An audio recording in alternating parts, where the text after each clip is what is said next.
श्री स्वामी समर्थ. तुम्हा सर्वांचे आपल्या यूट्यूब चॅनलवरती मी अगदी मनापासून स्वागत करते. तुमच्या मनातील सर्व चांगल्या इच्छा स्वामी महाराज पूर्ण करोत हीच स्वामींच्या चरणी प्रार्थना करते आणि आजच्या व्हिडिओला सुरुवात करते. आजच्या व्हिडिओमध्ये आपण पाहणार आहोत ते म्हणजे तुळशी विवाहाचा शुभमुहूर्त काय असणार आहे, त्याचप्रमाणे कोणत्या वेळेमध्ये तुळशी विवाह हा चुकूनही करू नये, तुळशी विवाहासाठी कोणकोणत्या वस्तू असाव्यात, कोणत्या वस्तूशिवाय तुळशीचे लग्न हे अपूर्ण मानले जाते, त्याचप्रमाणे तुळशी विवाह करताना तुळशीचे लग्न हे बाळकृष्णासोबत लावावे की शालिग्रामसोबत लावावे, या दिवशी अचानक जर काही अडचण आली तर मग काय करावे, तसेच तुळशीजवळ काही वस्तू या चुकूनही ठेवू नयेत, अशी संपूर्ण माहिती आपण आजच्या या व्हिडिओमध्ये पाहणार आहोत. व्हिडिओला सुरुवात करणे अगोदर तुम्ही जर चॅनलवरती नवीन असाल आणि पहिल्यांदाच माझे व्हिडिओ पाहत असाल तर चॅनलला सबस्क्राईब करा. व्हिडिओ माहितीपूर्ण वाटला तर व्हिडिओला लाईक करा. देवशयनी एकादशीला विष्णू जे आहेत तर ते निद्रावस्थेत जात असतात आणि देव उठणी एकादशीला ते योग निद्रेतून जागे होतात आणि चातुर्मास जो आहे तर तो संपत असतो. असे म्हटले जाते की विष्णू जेव्हा उठतात तर तेव्हा सर्वप्रथम ते तुळशी मातेची हाक ऐकतात. हिंदू रीतिरिवाजाप्रमाणे तुळशी विवाहाला अतिशय महत्त्व आहे. जो कोणी शुभमुहूर्तावरती तुळशी विवाह करतो त्याचे वैवाहिक जीवन सुखी राहते, सर्व मनोकामना ज्या आहेत तर त्या पूर्ण होतात, त्याचप्रमाणे घरामध्ये सुख समृद्धी जी आहे तर ती येत असते. देवउठणी एकादशी झाली की तुळशी विवाहाला प्रारंभ होत असतो. यंदा 13 नोव्हेंबरपासून तुळशी विवाह सुरू होणार आहे आणि 15 नोव्हेंबरला तुळशी विवाहाची समाप्ती जी आहे तर ती असणार आहे.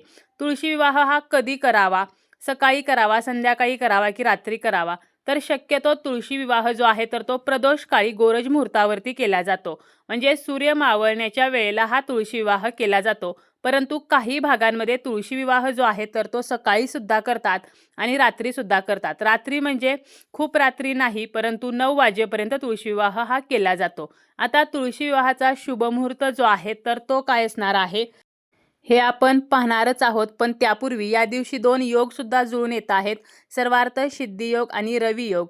तर सर्वार्थ सिद्धियोग जो आहे तर तो 12 नोव्हेंबरला सकाळी 7:52 सुरू होणार आहे आणि 13 नोव्हेंबरला पहाटे 5:40 असणार आहे. तर रवी योग जो आहे तर तो सकाळी 6:42 ते 7:52 असणार आहे. आता तुळशी विवाहाचा शुभमुहूर्त जो आहे तर तो काय असणार आहे, तर आपण तुळशीचे लग्न जे लावत असतो तर ते आपण शक्यतो संध्याकाळच्या वेळेला गोरज मुहूर्तावरती लावत असतो. सूर्यास्तापासून 2 तास आणि 24 मिनिटे हा प्रदोष काळ असणार आहे. तर तुळशी विवाहाचा शुभमुहूर्त आहे तो म्हणजे 13 नोव्हेंबरला संध्याकाळी 5:45 ते रात्री 8 वाजेपर्यंत. यंदा द्वादशी तिथी जी आहे तर ती सुरू होणार आहे 12 नोव्हेंबरला दुपारी 4:04 आणि 13 नोव्हेंबरला 1:01 ही द्वादशी तिथी असणार आहे. त्यामुळे आपल्याला 13 नोव्हेंबरला तुळशी विवाह जो आहे तर तो शुभमुहूर्तावरती जर करायचा असेल तर 5:45 ते रात्री 8 वाजेपर्यंत करायचा आहे. परंतु जर काही कारणाने आपल्याला 13 नोव्हेंबरला तुळशी विवाह करणे शक्य झाले नाही तर तुम्ही 14 नोव्हेंबरला 15 नोव्हेंबरला सुद्धा तुळशी विवाह करू शकता.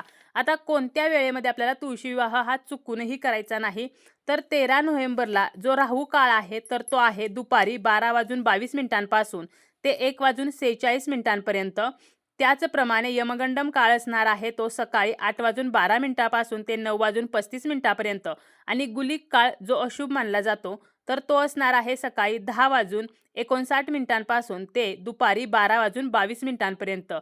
हे सर्व ज्या अशुभ वेळा आहेत तर त्या स्क्रीनवरती सुद्धा दिलेल्या आहेत. त्याचप्रमाणे 14 नोव्हेंबरच्या काही अशुभ वेळा आहेत, म्हणजे ज्यांना कोणाला 14 नोव्हेंबरला तुळशी विवाह करायचा आहे तर राहू काळ असणार आहे दुपारी 1:46 ते 3:09 यमगंडम काळ असणार आहे सकाळी 6:49 ते सकाळी 8:12 आणि गुलिक काळ असणार आहे सकाळी 9:36 ते 10:59. तर ही वेळ जी आहे तर ती आपल्याला वर्ज्य करायची आहे आणि उरलेल्या वेळेमध्ये सुद्धा आपण तुळशी विवाह करू शकतो. परंतु शक्यतो आपल्याला संध्याकाळी तुळशी विवाह जो आहे तर तो प्रदोषकाळीच करायचा आहे.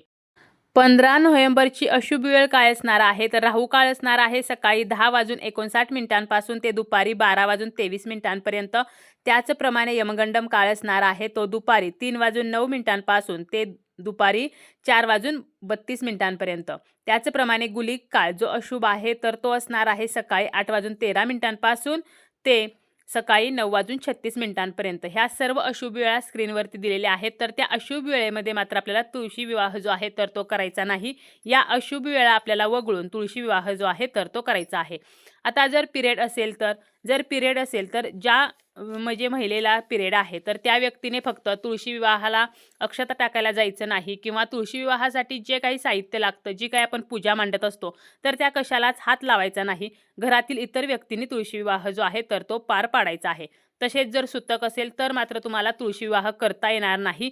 13 नोव्हेंबरला जर तुमचे सुतक फिटत असेल तर तुम्ही 14 नोव्हेंबरला तुळशी विवाह करू शकता किंवा 15 नोव्हेंबरला करू शकता. परंतु 15 नोव्हेंबरपर्यंत ज्यांचे सुतक फिटत नाही तर अशा व्यक्तींना मात्र यंदा तुळशी विवाह जो आहे तर तो करता येणार नाही. आता तुळशी विवाह जो आहे तर तो कोणासोबत केला जातो?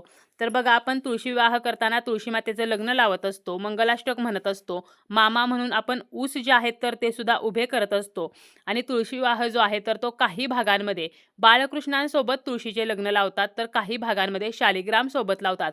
आपली जशी पद्धत आहे, म्हणजे जर तुमच्याकडे शालिग्रामसोबत तुळशी विवाह करत असतील तर शालिग्रामसोबत करा आणि बाळकृष्णांसोबत करत असतील तर बाळकृष्णांसोबत करा. कारण बाळकृष्ण असतील काय आणि शालिग्राम असतील काय, तर हे जे आहेत तर ते विष्णूंचेच अवतार आहेत.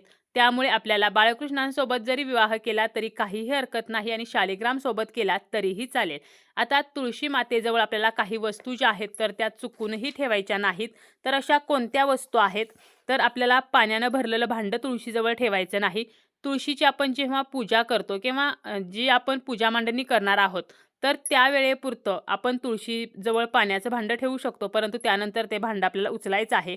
विजलेला दिवा जो आहे तर तो आपल्याला तुळशीजवळ तसाच ठेवायचा नाही, कारण हे सुद्धा अशुभ मानले जाते. त्याचप्रमाणे अपशब्द आपल्याला बोलायचं नाही. आपल्या चपला असतील, बूट असेल, झाडू असेल, तर हे सुद्धा आपल्याला चुकूनही तुळशीजवळ कधीही ठेवायचं नाही. तुळशीजवळ कोणत्याही प्रकारचा केरकचरा किंवा अस्वच्छता जी आहे तर ती असू नये. तुळशीजवळ काटेरी झाडे नसावीत. केळीचं झाड जर असेल तर चालेल, परंतु तुळशीचं वृंदावन किंवा तुळशीची कुंडी असेल तर त्यामध्ये इतर कोणतंही झाड असू नये. ते लगेच जर उगवलं तर आपल्याला उपटून काढायचं आहे. त्याचप्रमाणे शिवलिंग कधीही तुळशीमध्ये ठेवायचं नाही. आवळा, चिंच आणि बोरे, तर या वस्तू ज्या आहेत तर त्या तुळशी विवाहासाठी असायलाच हव्यात, अन्यथा तुळशी विवाह अपूर्ण मानला जातो.